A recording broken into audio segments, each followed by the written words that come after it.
Hey everyone, Wade here from Disrupt Tutoring. It's always nice to join you. Today I'm going to be taking you through a question on mutations which was taken from the November 2017 DBE exam.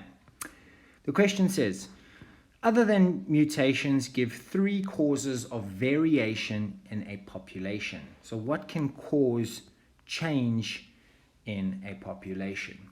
So this refers to genetic change, and a few of these can be crossing over. So crossing over, which occurs in meiosis.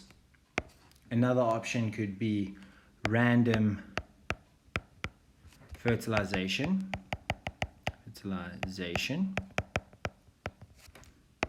And the third option can be random mating.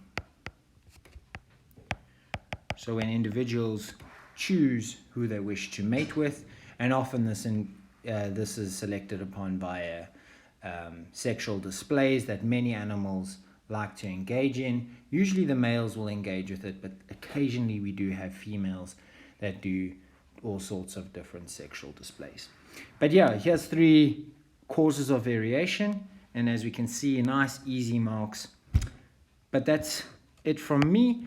And before I go, don't forget you can send us all your questions and we'll respond with personalized videos. You can also check out our website for more epic videos. And just a shout out to our sponsor, you can find their details and our details in the description below. Until next time.